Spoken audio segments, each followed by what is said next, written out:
بسم اللہ الرحمن الرحیم۔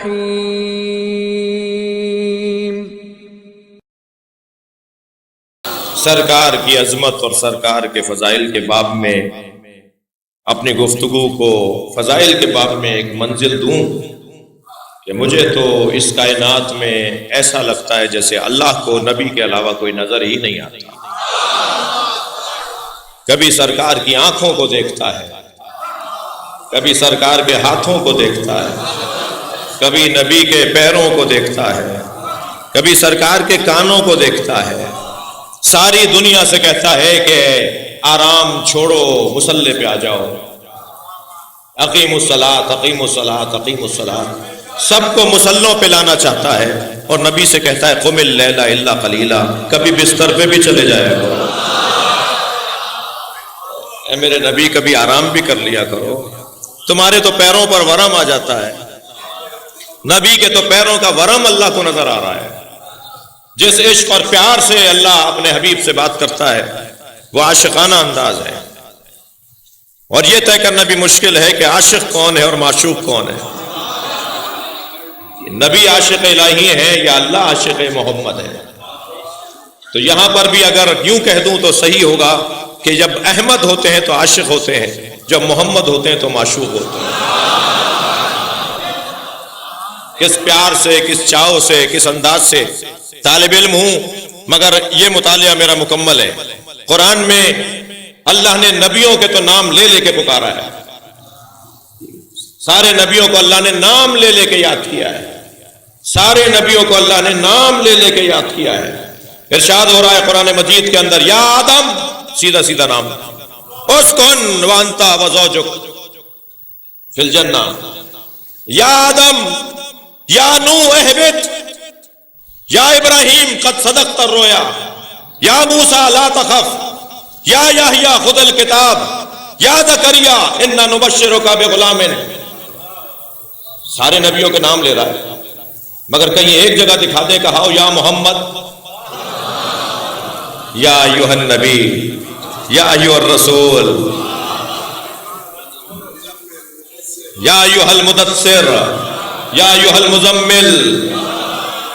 جب بھی نبی سے بات کرتا ہے تو نام نہیں لیتا اللہ اپنے نبی کا، بلکہ ہمیشہ پیار سے اور محبت سے بات کرتا ہے، رسالت اور نبوت کے ساتھ بات کرتا ہے، اور نبی کی وجہ سے نبی کی زوجاؤں کا بھی احترام کرتا ہے۔ یا ازواج النبی، تمہارا مقام کچھ ہے تو اس لیے کہ میرے نبی کی زوجاؤں، جی اہل بیت بھی ہیں تو وہ نبی کے ہیں، اور اہل بیت کو اور زوجاؤں کو اس انداز سے اللہ نے یاد کیا کہ دکن صاحب کا بڑا حسین جملہ ہے، کہتے ہیں کہ جب اینٹوں کے گھر میں نبی نے چادر کا گھر بنایا تو اینٹوں والوں کو اور رکھا، چادر والوں کو اور رکھا۔ لہذا مکمل قرآن اگر دیکھیں تو نبی سے پیار اور محبت اور عاشقانہ انداز اور شفقت اور پیار بھرا لہجہ نبی مکرم سے اللہ کا ہے۔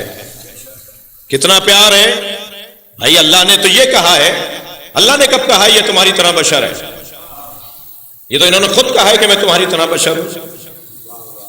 اور عزیزو، یہ سبب روشن ہے کہ کیوں کہا کہ میں تمہاری طرح بشر ہوں، اس لیے کہ کمالات کو دیکھیں گے تو اپنے جیسا نہیں سمجھیں گے، اور بشر کہنا دیکھیں گے تو اللہ نہیں سمجھیں گے۔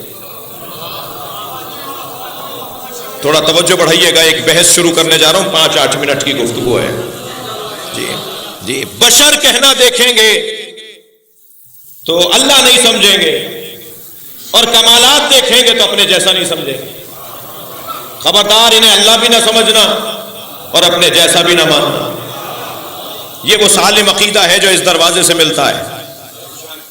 اس لیے کہ ہوا یہ تھا کہ حضرت ابراہیم نے جب بت توڑ دیے اور ایک بڑے بت کے گلے میں کلہاڑی لٹکا دی، چھوٹے چھوٹے بتوں کے تو کسی کی آنکھ پھوڑی، کسی کی ناک کاٹی، کسی کا گھٹنا توڑا، کسی کا بازو توڑا، اور بڑے بت کے گلے میں کلہاڑی لٹکا دی۔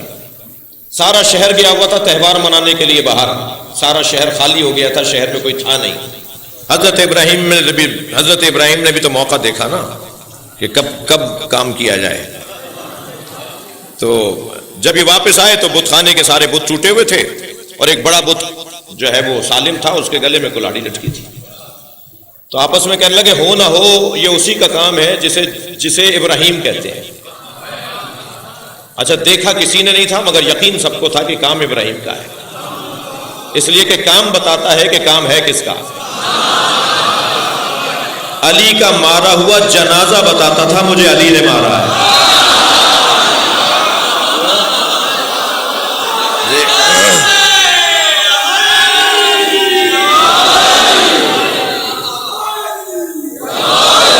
بلا لیا حضرت ابراہیم کو, گرفتار کر کے لے آئے حضرت ابراہیم کو.